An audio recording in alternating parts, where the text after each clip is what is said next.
Bah, c'est une bonne question parce que c'est vrai qu'il y a toujours ce risque lorsqu'on a été très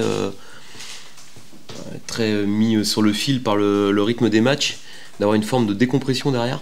On était très mobilisés mentalement, physiquement parce qu'on jouait tous les 3 ou 4 jours.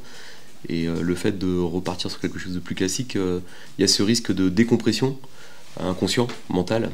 Donc je pense qu'il faut justement s'efforcer de pas justement trop décompresser, de pas trop relâcher. Il faut laisser une forme de pression, mais en même temps en ayant un peu plus de temps. Donc je pense que c'est un petit dosage à trouver. Mais oui, il y a ce risque de se dire bon ça va, on a du temps, on relâche. Et puis quand on est un peu fatigué, si on commence à relâcher, c'est là qu'on ressent la fatigue ou les effets de la fatigue. Donc voilà, on n'a pas complètement relâché l'intensité à l'entraînement. Au contraire, on a eu une séance mardi avec beaucoup d'intensité. Ouais, c'est le problème de ces matchs de coupe. Pour nous, on avait des garçons qui n'avaient pas du tout les mêmes rythmes. Il y avait des gens qui avaient beaucoup joué, quelques-uns. Il y en avait d'autres qui avaient moins joué. Et quand tu rentres dans une équipe, finalement, tu crois que ceux qui ont moins joué vont t'apporter plus de fraîcheur, mais ils ne sont pas réellement dans le rythme. Et on voit qu'on n'était pas du tout homogène en termes d'intensité. On a manqué de beaucoup de choses sur le match, mais la première chose qu'on a manqué, c'est de capacité à changer de rythme. Voilà, donc il n'y a rien de réellement inquiétant, mais c'est aussi un bon moyen de faire un petit état des lieux aussi des états de forme, des progrès des uns des autres dans un match qui, même si c'est contre une R1, reste un match où il y a une exigence et une attente générale. Donc voilà, ça reste un match d'une équipe première du FC Sochaux-Montbéliard, donc qu'on joue une R1 ou pas, il y a un curseur à mettre. Et sur ce match-là, il y a eu des moments où on a eu du mal à le mettre. Ouais, on a eu la chance de récupérer Alex de façon progressif sur la semaine. Alors c'est lui qui va venir vous voir tout à l'heure. Donc je pense qu'il pourra être dans le groupe demain. Diego, c'est plus compliqué. Il a une semaine perturbée. Donc on va refaire un dernier point. Voilà, ça fait partie des garçons qui avaient les soucis. Il y avait Martin Lecollier qui a effectivement été malade tout le début de semaine. Il a joué la première mi-temps en étant dans un état de fatigue complet. Il avait 9 de tension, ce qui peut expliquer sa prestation en dessous de ses standards habituels. Il nous avait habitué à beaucoup mieux. Mais bon, il y a une explication pour le coup, il a fait un malaise après le match. Donc il est revenu tranquillement dans la semaine, mais voilà, Martin ne pourra pas faire partie du groupe demain. Et puis sinon, pour le reste, Issouf continue il est maintenant en capacité de faire les semaines entières. Donc voilà, on va bientôt pouvoir réintroduire Issouf sur de la compétition. Sidi Diagne s'est repris l'entraînement mais n'est pas capable de jouer encore, mais ça va venir aussi. Donc on a plutôt des bonnes nouvelles. Voilà, on est vigilant pour ceux qui ont beaucoup joué. Les gens qui étaient blessés sont sur la voie du retour. Ça va nous permettre aussi d'avoir encore un peu plus d'émulation à l'entraînement. Oui, je pense qu'il faut qu'on ait cette envie, ce désir très fort de progresser, parce qu'on a besoin de progresser, même en faisant des matchs comme ceux qu'on a pu faire par moment, que ce soit à Versailles, que ce soit même ici à domicile contre Villefranche par moment, ou Orléans. On voit qu'on n'a aucune marge et que ça reste difficile pour nous. On sait pourquoi. Tant qu'on n'aura pas une solidité plus importante, générale, on ne sera pas à l'abri. Il faut en même temps qu'on soit conscient que ce qu'on fait pour marquer des buts, ça demande beaucoup de courses, beaucoup d'énergie, beaucoup d'engagement. Donc il ne faut pas penser, et ça je parle des joueurs, qu'en en faisant un peu moins ça fera pareil. Il faut mettre la même chose, même plus. Et tout ça mis bout à bout fait qu'on doit être en capacité de progresser. En tout cas, je crois que cette équipe a encore une marge. Il y a des garçons qui sont tout jeunes, qui débutent, qui vont forcément avoir des moments moins bien, mais aussi des moments où ils vont emmagasiner l'expérience. En tout cas, un début de vécu, ça va nous aider. Je pense ou à Malcolm, ou à Alan, ou à Alex Dao, enfin tous ces jeunes joueurs. Patouillet, il y a beaucoup de jeunes dans notre équipe. Donc ça, c'est forcément quand on démarre une saison avec des 2004 ou des 2003, on a de bonnes chances j'espère qu'en mars ou en avril, ils seront un peu plus mûrs qu'en septembre. S'ils gardent la même mentalité, c'est aussi le défi. En tout cas, pour l'instant, les joueurs, ces garçons-là sont dans le ton de ce qu'on attend. Et puis on a aussi des joueurs cadres qui, je trouve, sont un peu mieux en ce moment, montent en régime. On a beaucoup parlé de Kevin, mais je trouve aussi qu'à d'autres postes, il y a aussi des joueurs qui sont en train de commencer à faire de belles choses. Oui, nous on se soucie jamais du classement ou du rang de l'équipe, parce qu'on sait qu'on est en capacité de faire tomber tout le monde. J'en suis convaincu. C'est pas prétentieux de le dire, c'est que je le pense vraiment. Mais je sais aussi qu'on est capable de trébucher contre n'importe qui si on met pas les bons ingrédients. Ça dépend beaucoup de nous.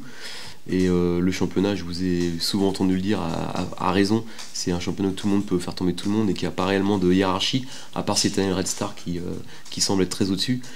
Mais il aura fallu 3 saisons pour arriver à ce niveau-là, avec le même coach, avec un effectif stable. Et cette stabilité-là paye aujourd'hui, mais pour le reste, nous, on a une équipe à 100% nouvelle, donc on va progresser. Mais regarder le classement, ça serait une erreur.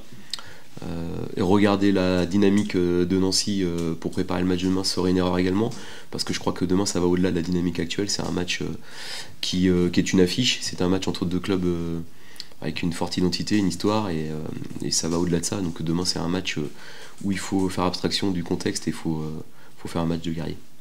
Voilà, moi pour l'instant ce qui m'intéresse c'est de remplir la case victoire pour que ça remplisse la case confiance. Mon équipe est jeune, elle a besoin de confiance. Elle a besoin de vivre ensemble encore des semaines et des semaines à l'entraînement pour maturer. Et tout ça fait qu'aujourd'hui, elle est très loin de son niveau d'expression maximale, mais elle va y aller. Oui, c'est bien. En tout cas, pour un entraîneur ou un staff, c'est plaisant parce qu'on sait qu'on a des joueurs qui ont une grosse marge de progression et qui montrent déjà des belles choses. Moi, mon défi, c'est de les maintenir avec le même niveau de vigilance, d'humilité, d'envie. Il faut qu'on ait une envie débordante à chaque match et que chacun des joueurs rentre sur le terrain en ayant envie de se rappeler que cet été on était tous morts et qu'on est des survivants, et ça doit jamais nous quitter dans nos prestations. Votre copain a un bon oeil, parce que quand je parlais de certains cadres sans les nommer, je pensais à Thomas, entre autres, agressivité. Je trouve que là Thomas nous a amené ce qu'on attend de lui, et je le sens à l'entraînement, et je le sens. Voilà, après c'est vrai qu'on est tous, et moi le premier, des fois on est tous trop pressés ou exigeants, parce que quand tu fais pas de prépa, que t'arrives, tout le monde n'a pas la même capacité à se mettre en forme vite. Il y a des joueurs quand t'es trentenaire ou que t'as certains gabarits, t'as besoin de plus de matchs. Voilà, on espère que tout ça va se confirmer, mais je sens une montée en régime de certains de ces garçons-là, ça c'est clair. Ça va mieux, j'ai touché mon muscle profond sur une chute. Voilà. C'est ça qui m'a fait dire au petit geste, j'ai eu mal. Sinon après je suis parti voir un spécialiste de l'épaule. Il m'a expliqué qu'il n'y avait rien. Je devais faire du renforcement. Spécial. Oui, on peut dire ça. C'est un petit parfum spécial parce que c'est un derby. Et un derby, ça ne se joue pas, ça se gagne.